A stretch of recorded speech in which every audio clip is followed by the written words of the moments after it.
الله والصلاة والسلام على رسول الله. إخواني المشاهدين، السلام عليكم.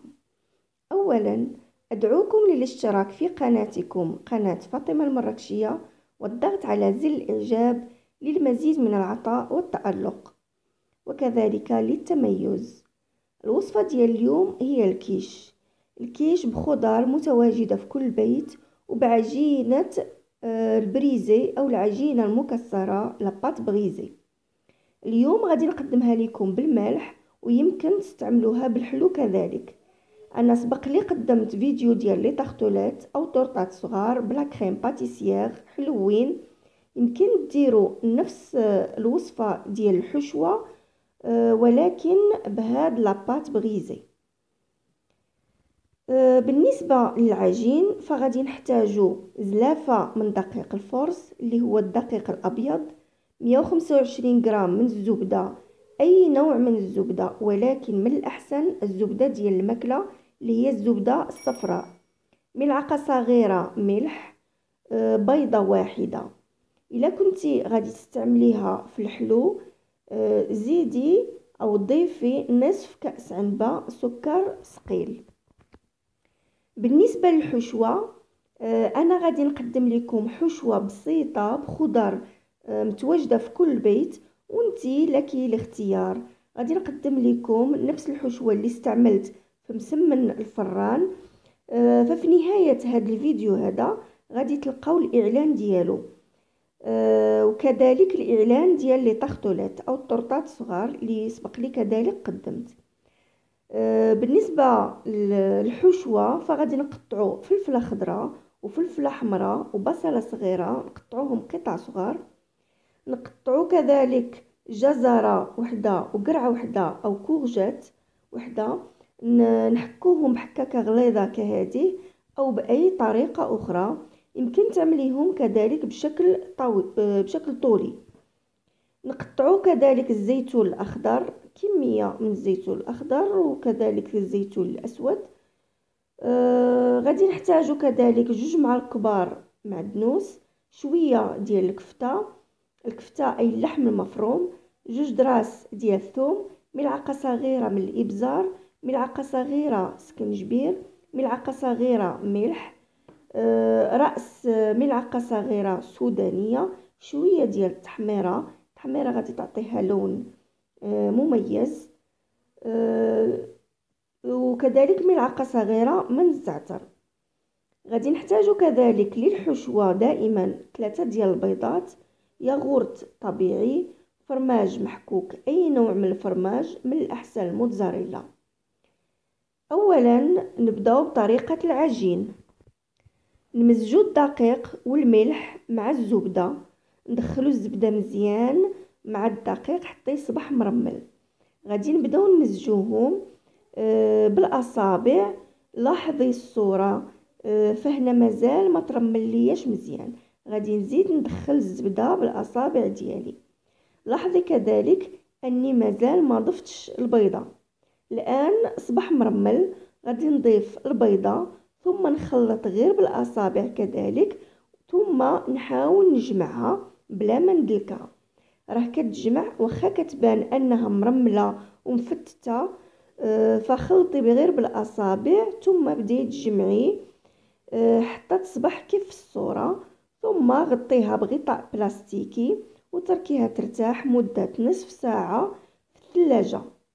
في الوقت اللي غادي ترتاح فيه العجينه نوجدوا الحشوه ديالنا. نديروا البصل في مقلاة مع 3 المعالق كبار من زيت الزيتون والابزار، نتركوها حتى تصبح شفافه وتدبال، ثم نضيف الفلفله الخضراء والحمراء، نتركوهم شويه على النار، ثم نضيف الجزر والقرعه، نديوهم ونجيبوهم شويه، ثم نضيف الكفته مع المعدنوس وباقي التوابل والزعتر والثوم المفروم، ونخليو الحشوه حتى تقرب طيب، ثم نضيفو الزيتون. هو يمكن ليك تستغناي على الزيتون، المهم نخليو الكل حتى يطيب. نضيفو الماء مره الى لاحظنا انه محتاج ليه. من بعد نخليوه ينشف حتى تبقى فيه غير الزيت ديالو. نخليو الخليط ديالنا يبرد على خاطرو وخاصو يبرد مزيان.